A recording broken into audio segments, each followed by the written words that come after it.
Or maybe places like around these edges here,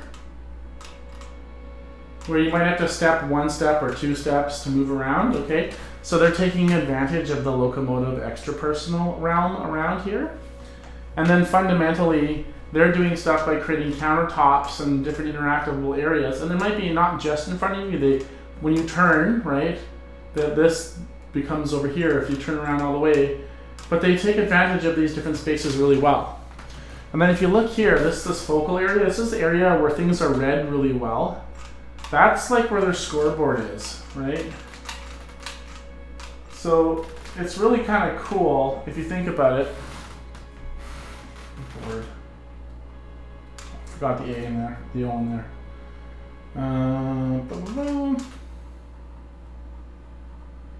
It's kind of cool if you think about, it's where the scoreboard is. So you can see actually that intentionally or not, definitely this stuff is being designed into games and into experiences.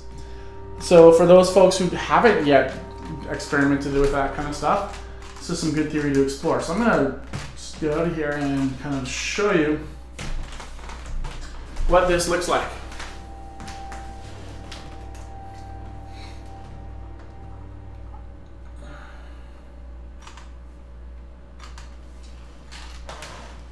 Okay, so what you see here is this blue ring here, okay? This is that peripersonal space, right? And if I switch cameras again, and you look forward, you'll see there was that manipulation zone they were talking about, okay? Well, that manipulation zone is actually 30 degrees off this way and 30 degrees this way, so it's a full 60 degrees, okay? And it's got something called a lower attention focus, or your attention is focused on the lower part, not the upper part, okay? So if you think about tasks that we do every day, like doing the dishes, or if you're in Job Simulator where the tables are, even think about in the office environment where the different office things are, most things are happening inside of this zone. Now they do have some things that happen up higher, but most things are happening in this zone because this is actually naturally where we pick things up. Now the red circle that I'm showing you in front here is that focus area, and that's inside. That's in that extra personal space, right? So I'm gonna just go back to that other camera. So this extra personal space is all around here, right? Well, this red circle that's really giant in front of you right now, if you look at that, it itself is a good place for you to put text or a scoreboard or things like that.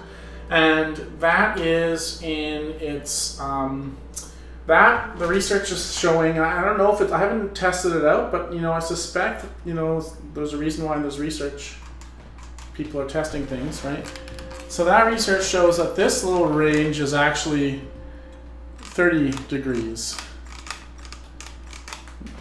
So if you kind of draw that into here, back to you, that's a 30 degree range. This is a 60 degree range. So this is what Fred Previk, I'm not sure how you pronounce his name all the way yet. This is what he is talking about in terms of understanding the neuropsychology of space. And he's done a ton of research. There's a lot of other people done a whole bunch of other research. But I thought just for my first kind of exploration of this topic, I would talk and share with you those two pieces. So I'll just do a quick little reminder of kind of what we talked about today. Well, I forgot that my camera is not in the front right now. There we go. So basically what we were doing is we were looking at Fred Previk and looking at his neuropsychology component on the use of space. Has some interesting implications about where you're going to put your interface, where you're going to create interaction. I didn't get into any locomotion, but he does talk about locomotion in that theory as well. Right now I'm interested in kind of non-locomotive schemes. And then this part here, this is what Ed Hall started exploring in the 60s, and I really think those proximity rings are going to be really important in terms of how we understand how we interact with each other in virtual spaces. So this is an example of one of my lectures with Camper Less, and so I hope you enjoyed it, and hopefully next time we don't have so many technical glitches. And if you have questions, I should let you just send me an email if you want, and my email is, I don't know why I did a capital letter, that's weird. My email is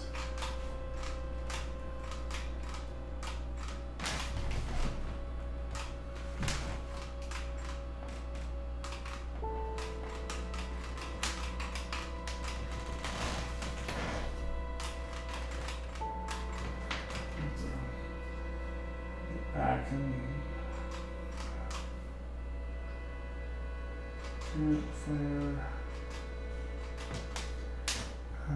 union.com.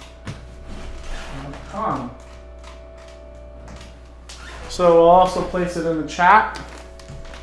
But thanks very much for your time, and I'm gonna say goodbye.